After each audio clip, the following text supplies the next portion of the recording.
मु जानी पुत्र प्रेमर मोहरे मु बांधी हो जाइतिली से कारण मते मो वचन स्मरण रहिला नहीं परंतु एबे मु से मोह को त्याग करबा सह मो पुत्र प्रेम को पछरे छाड़ी दउची। कृपा करी परिवार नियति को मो प्रारब्ध सहित जोड़तुनी मु पुनश्च आपण को मिनती करुची मते मोर वास्तव रूप को फेरिबा को दियंतु। कृपा करी स्वर्ग लोकर द्वार खोली दियंतु।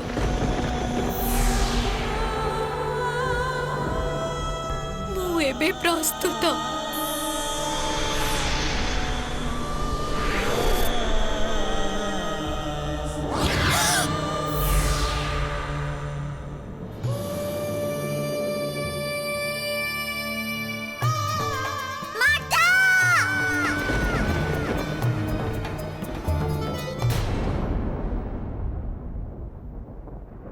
अंजनी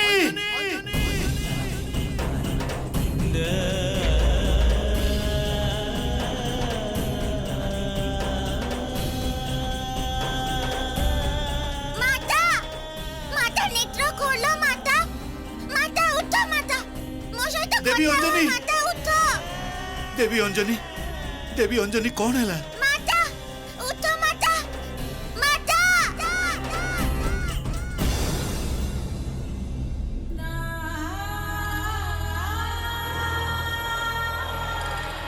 देवी अंजनी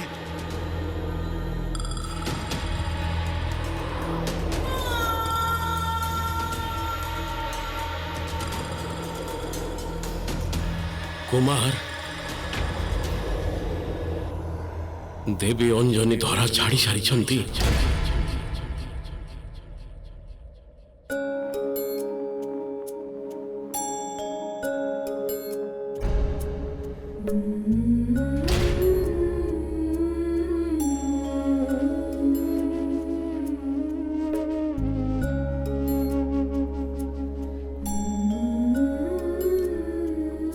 नहीं आपण सत्य कहउछंदी माता एबे उठवे से केवल मुसा बड़ी आशा करूछंदी मु तांको बहुत कष्ट देई थाए ना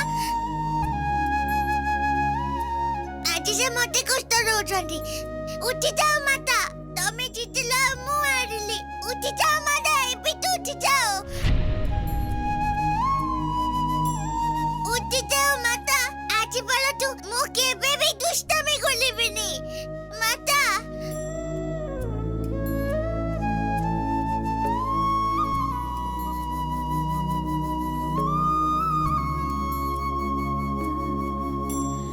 माता उठो ना महाराज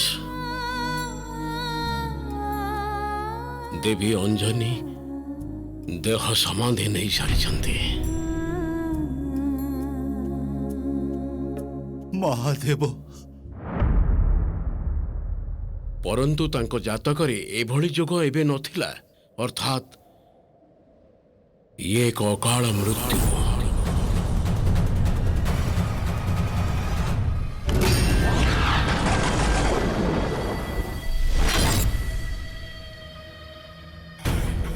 ब्रह्मदेव एते कम आयुष किपरि लिखि पारिबे देवी अंजनी ये तो घोर अन्याय। ब्रह्मदेव नुहे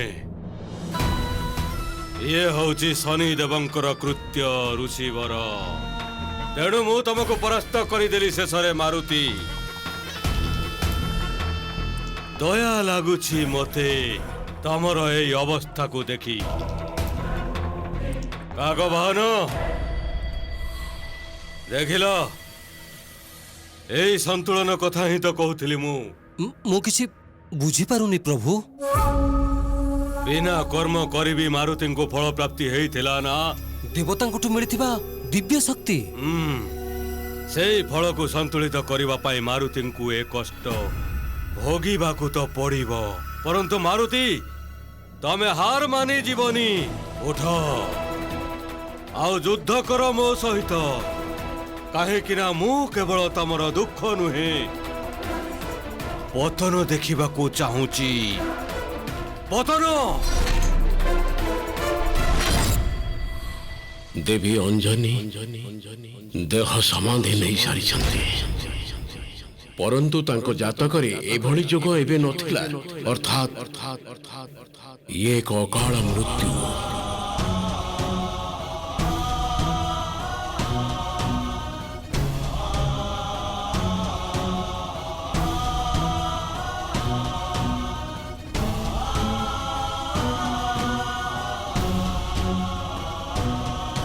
सारा संसार शक्ति जदि मिसी जीव ना तेबे भी मु तमठू अलग हे परिबेनी। मो माता एमिति केबे भी कर पारिबेनी। माता निज इच्छा ले केबे भी मते चाली की जीवेनी। मु मो माता को कालर मुकुल चोटे कि नहीं आसबी। आ सेठी पे मते ब्रह्मदेव को सो लड़िबा को भी पड़ु पछे।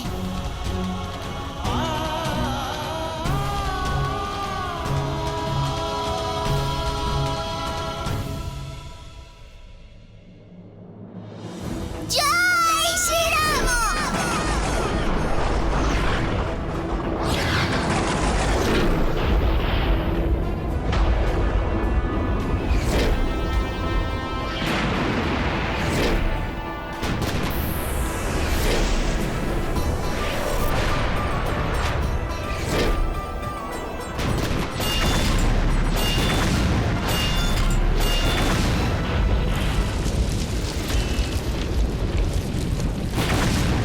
ब्रह्मदेव आपण मो माता को सहित अन्याय कलिछंती। तांको जातकरे अकाल मृत्यु लेखा नथिला। तेबे आपण मोटो मो माता को काहे कि छडे नले। एबे मु आपण को सृष्टि को नाश कर देबी ब्रह्मदेव।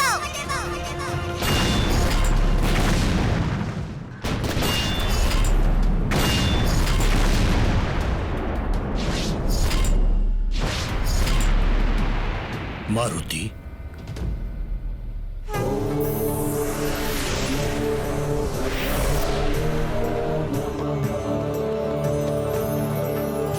शांत हो जाओ पुत्र। ये बोली शांत होई जीवी परम पिता। आपण मोटो मो माता को चले नै छंती। मु जानिबा को चाहूची काहे कि लेखिले तांको भाग्य रे अकाल मृत्यु। तमे तो बुद्धिमान पुत्र, तुमको तो निश्चित ज्ञात थिबो जे जन्म और मृत्युर चक्ररू संसारर कौनसी भी प्राणी बंची रही पारिबेनी। आउ जदि भी आमको देखा जाएनी, परंतु प्रत्येक घटना पछरे कौनसी ना कौनसी कारण अवश्य रही थाए पुत्र। तम मातांक मृत्यु भी अनुचित थिला ब्रह्मदेव। मु जानिछि तांको जातक लेबे मृत्यु जोग नाही। आपण को एबे मो माता को फेलेबा को हबो। अन्यथा मु हाहाकार सृष्टि करबी। रही जाओ मारुति,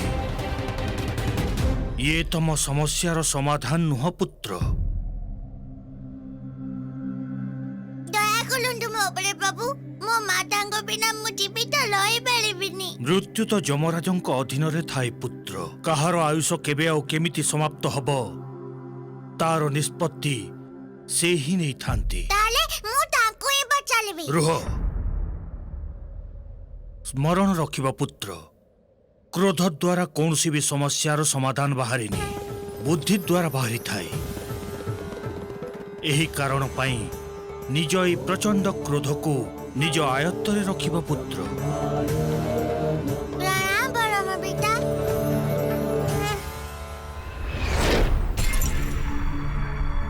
असंभव असंभव। ए समय मारुतिंको क्रोध आउ तांको आवेग ही तांको शक्तिर उत्स। आउ एही कारणरू संसारर कौनसी भी ब्रह्म ज्ञान मारुतिंको शक्तिर प्रकोप को शांत करि पारिबनी। प्रतीत हेउछि स्वामी मारुति विनाशर पथरे आगे चलीछन्ते। ठीक कहिल काक वाहन, परंतु एक कथा मारुति जानी नहंती जे से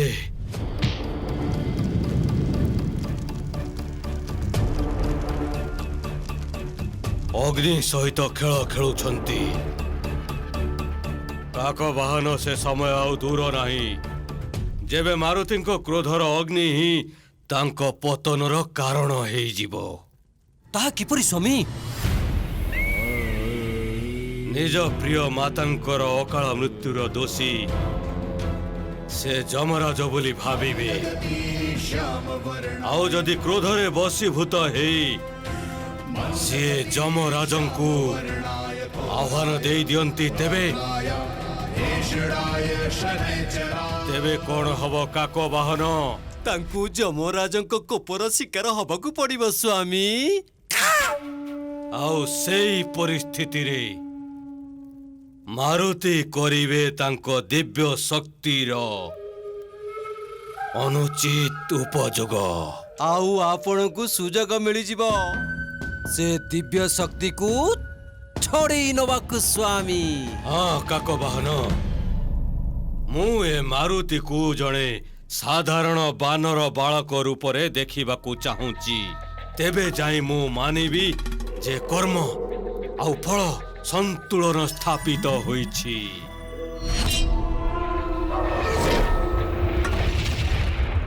କୃପା କରି ଆପଣ ସମସ୍ତେ ଶାନ୍ତିପୂର୍ବକ ପଙ୍କ୍ତିରେ ଠିଆ ହୁଅନ୍ତୁ।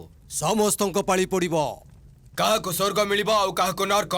ଯମରାଜ ସମସ୍ତଙ୍କୁ ନ୍ୟାୟ ଦେବେ।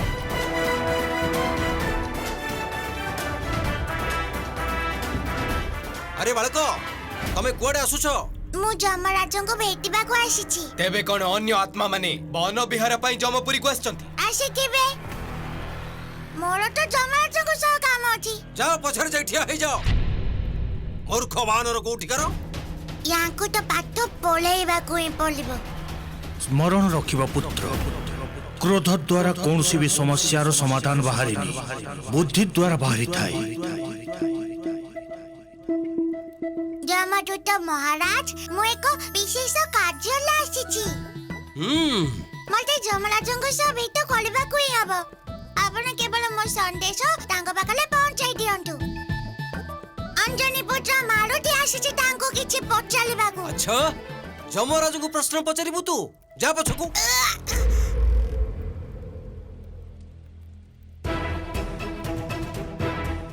ଏଇ ତ ଭୁଲ କରିଦେଲେ ଆପଣ।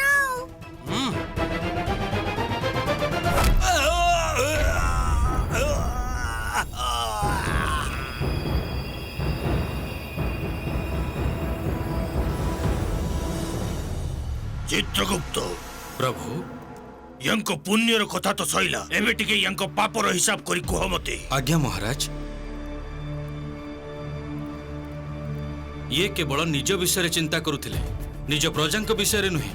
ଯେବେ ୟାଙ୍କ ରାଜ୍ୟରେ ମହାମାରୀ ଖେଳିଗଲା, ଫସଲ ଉଜୁଡ଼ିଗଲା, ତେବେ ବି ଇଏ ନିଜ ପ୍ରଜାଙ୍କ ଠାରୁ କର ଆଦାୟ କରି ଚାଲିଲେ। ପ୍ରଜାଙ୍କ ପ୍ରଥମ କର୍ତ୍ତବ୍ୟ ହୋଇଥାଏ ପ୍ରଜାଙ୍କ ରକ୍ଷା କରିବା, ତାଙ୍କ ଭରଣ ପୋଷଣ କରିବା। ଚିତ୍ରଗୁପ୍ତ, ମହାରାଜ, ୟାଙ୍କୁ ନର୍କ ପଠେଇ ଦିଅ। ଯଥା ଆଜ୍ଞା। କ୍ଷମା କରନ୍ତୁ ପ୍ରଭୁ, ଏକ ବାନର ବାଳକ ଆପଣଙ୍କୁ ଭେଟିବା ପାଇଁ ବାହାରେ ଜିଦି ଧରି ବସିଛି। ଆଉ ସେଥିପାଇଁ ତୁମେ ବିଚାର ସଭାକୁ ବାଧିତ କଲ। କ୍ଷମା କରନ୍ତୁ ପ୍ରଭୁ, ସେ ବହୁତ ଉଦଣ୍ଡ ପ୍ରଭୁ। ତାକୁ ଯାଇ ସୂଚାଇ ଦିଅ। ମୁଁ କେବଳ ତାକୁ ହିଁ ଭେଟିଥାଏ ଯାହାର ସହିତ ବିଚାର କରିବାର ଥାଏ। ଅନ୍ୟ ଆତ୍ମାଙ୍କ ଭଳି ସେ ଠିଆ ହେଇ ରହୁ। ଯେବେ ସମୟ ଆସିବ ମୁଁ ତାକୁ ଅବଶ୍ୟ ଭେଟିବି। ବୁଝିଗଲୁ ତ? ଧୈର୍ଯ୍ୟ ରଖିବା ହିଁ ବୁଦ୍ଧିମତାର କାମ। ଠିକ ଅଛି, ମୁଁ ମୋ ପାଳି ପାଇଁ ପ୍ରତିଜ୍ଞା କରିବି। ନିଜ ମାତାଙ୍କ ଅନ୍ୱେଷଣରେ କୁଆଡେ କୁଆଡେ ଘୁରି ବୁଲୁଛନ୍ତି ମାରୁତି। ହଁ ମାତା, ତାଙ୍କର ଏ ଦଶା ମୁଁ ଆଦୌ ଦେଖିପାରୁନାହିଁ ମାତା। ମାତା, ମାରୁତିଙ୍କ ଏ ପରୀକ୍ଷା କାଳେ ବୃଥା ତ ଚାଲିଯିବନି ନା? କେତେ ସରଳ ସତରେ ମାରୁତି। ତାଙ୍କୁ ତ ଏହା ବି ଜ୍ଞାତ ନାହିଁ ଯେ ଯମରାଜ ଛଳ କରିଛନ୍ତି ତାଙ୍କ ସହ। ଯମରାଜ ତ କେବଳ ତାଙ୍କ କାର୍ଯ୍ୟ କରୁଛନ୍ତି ଦେବୀ। ତାଙ୍କୁ ତ ଏହା ବି ଜ୍ଞାତ ନାହିଁ ଯେ ମାରୁତି କିଏ ଆଉ ତାଙ୍କୁ ଭେଟିବାକୁ କାହିଁକି ଚାହୁଁଛନ୍ତି। ପରନ୍ତୁ ପ୍ରଭୁ, ଯେତେବେଳେ ମାରୁତିଙ୍କୁ ପାଳି ପଡ଼ିବ ସେତେବେଳକୁ ତ ବିଳମ୍ବ ହେଇଯିବ।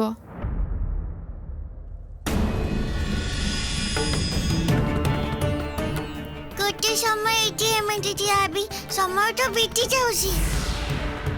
नारायण नारायण। प्रणाम देवसी। कौन आपण भी जमराज को भेटवा को आसीचंदी? ना पुत्र, मते तुम माता दुखद समाचार मिलिला, तेणु तुमको सांत्वना दबाको चली आसिली। तार आवश्यकता नाही मुनिबर। मो मातांकर विचार करिबारे जमराजंकर भूल आइछि। मु ताहाई तांको कहबाको आसीछि। आपणक अनुसार केते समय लागिबा भितरलो को जिबा पाई मते?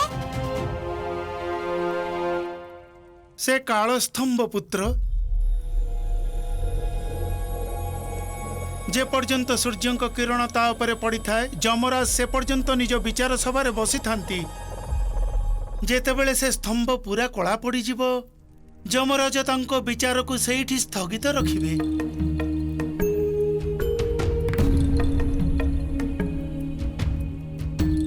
ताले मु तांको केतेबेले भेटि पालबी? पूरा एक पक्ष परे, कारण सूर्यदेव को निज परिक्रमा पूर्ण करी फेरिबा को सेतिकी समय लागि थाए। आ तापरे स्तंभ पुणी तांको किरण रे प्रकाशित हुए।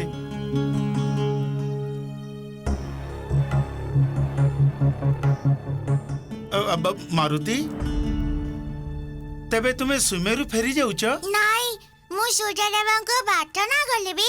जे से जोठी भी अछंती तत्काल निज रथ से केटे दियंतु। ए हाथ संभव नुह पुत्र, कारण ए प्रकार तो सृष्टिर गति बाधा प्राप्त होई जिवो। मते दुख लगुची जे तमरे प्रतीक्षा संपूर्ण वृथा ही गला।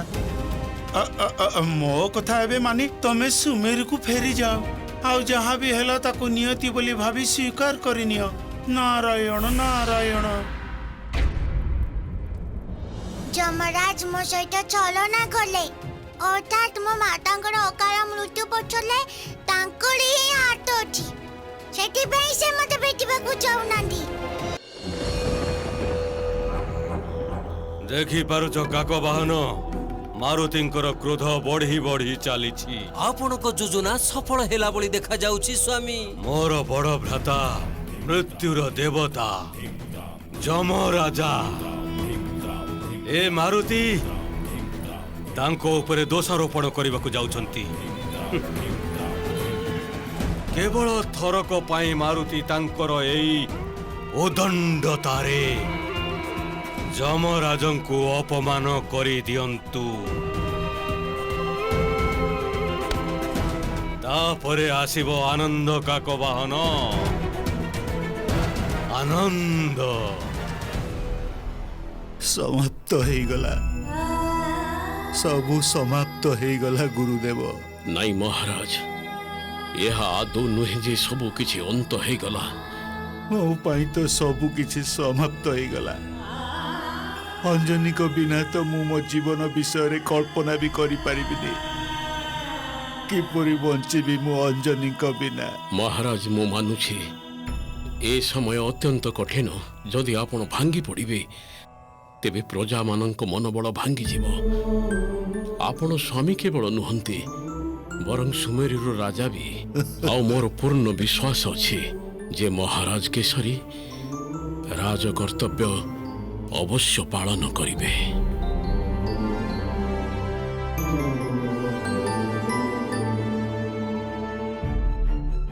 तेबे आपण ही कहतु गुरुदेव, ए समय रे मोर कौन कर्तव्य? महाराज, देवी अंजनीकर अंतिम संस्कार।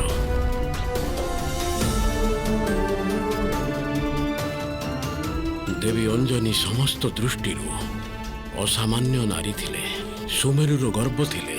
आउ सेई गारिमा सहित तांको अंतिम विदाय दियंतु।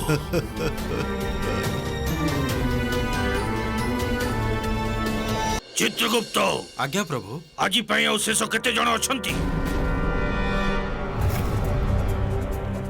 महाराज, काल स्तंभ उपर सूर्यंक प्रकाश पाखापाखि जाई सारलाणी। अर्थात ये आजिर अंतिम विचार प्रभु। यार अर्थ ये हैला जे या परे मु विश्राम करि पारिबी। आज्ञा महाराज।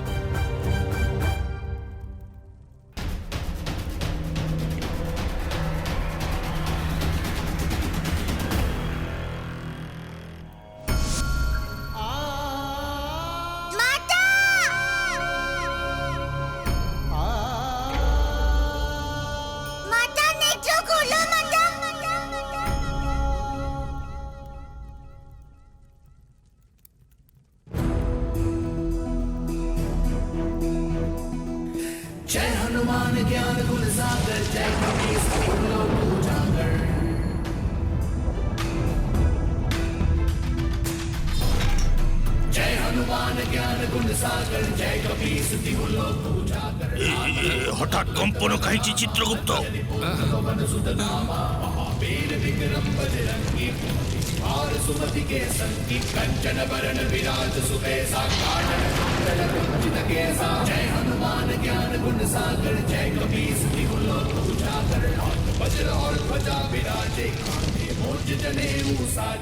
আশ্চর্য!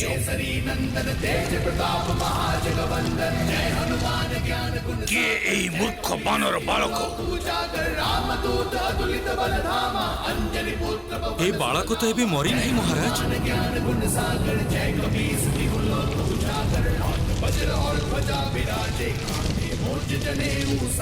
शंकर सुवन केसरी नंदन तेज प्रताप महाजगवंदन।